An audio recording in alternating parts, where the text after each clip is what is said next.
Good day, ladies and less ladies. Today I'm going to talk with you about Objectivism and Family. You see, aside from typical accusation of being a philosophy for atomized individualistic robots, Objectivism also has a weird reputation of family values. Every time Ayn Rand is mentioned, we get something akin to a belief that Objectivism either doesn't address family values, family structures and morality of family at all, or has a particularly nasty view of it. Most everyone from mediocrities on the Discord servers, the supposed philosopher Stefan Molyneux, acts like having a family is somehow incompatible with being genuinely individualistic. Since it requires all those things Objectivism and individualism rallies against: lies, conformity and sacrifice. But indeed, what does this proposition mean?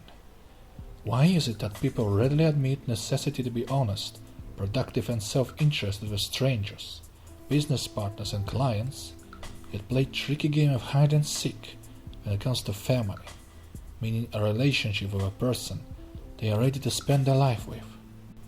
How is it that my client should be respected and treated carefully, but a child I brought to life, to this fantastic phantasmagoria of blue happiness, deserves only a lying parent who conforms to his whim just because it somehow rather benefits the kid and us all as society? I believe the problem here is twofold. This topic, when it isn't a simple misunderstanding, stems either from a lie called optics, a desire to drive a stake in one place so the whole building collapses, or from a weakness, a cowardly desire to compromise with mysticism. Let's look closer into both of them. Latter is clearer, former is trickier. It's a proposition that since families require things Objectivism whores, the philosophy is nothing more but vacuous, so to say exists as a pipe dream for perfect Randian superhumans. Only they are capable of living life so honest that they won't tell their kids about Santa and won't lie to them about gods, duties towards ancestors and ghosts, who order them to be good boys. Normal people supposedly are nowhere near that level. They need lie and sacrifice in families, and, stemming from here inevitably, they also must sacrifice themselves to nations, races, states, duties, gods, whoever and whatever possible, so long as they can comfortably feel themselves justified when little Billy quietly believes in a practical lie instead of asking real-life questions. To paraphrase Elsewhere Tukey, they fix the coin. Head sacrifice, tail sacrifice. Give up your soul to your family, or give it up to loneliness, but give it up, give it up, give it up. Indeed, I believe that reasonable life is just a pie in the sky, leads a man to believe in all kinds of things unseen in the real sky, into the sky daddies, sky duties, and the sky worship in general. This is nothing but a tactic to trick people into collectivism. By holding their families hostage, they laugh to their families hostage as well, against the supposed too selfish value of rational life. For those people, family is nothing more but a cog in the machine, and once you accept their values into the family, you accept it into the whole society and your whole life.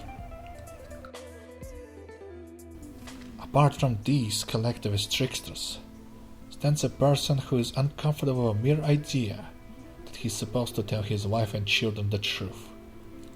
Why, if he starts doing that, there might be nothing left of relationship with a wife he doesn't love anymore, and children he might not even ever wanted. If he's to speak only truth, what would he do with faith? If a loving husband tells his loved ones only truth, there might come a day when he tells them something he can't justify, and there is no rational answer, no reason to believe other than belief itself. There might come a day when his mysticism comes to question. People aren't comfortable with that, especially when it comes to their children.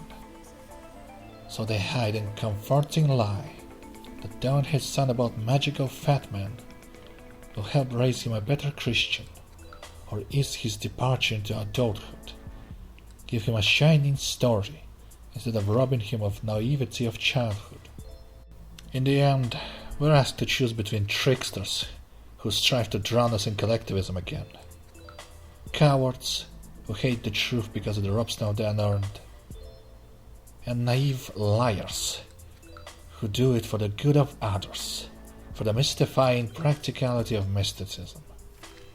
If we're to love anyone, let alone our families, we must reject all of it. But all those options of fogs and cowardice are indeed only options of someone who accepted that family relations must be something so sacred they must be hidden and defended from reality. I would say that rather from being somehow against families, Objectivist philosophy is the only one advocating for proper family relationships, those of selfish individuals cooperating for long-term benefit, not those of two animals destined to sacrifice one another out of fear.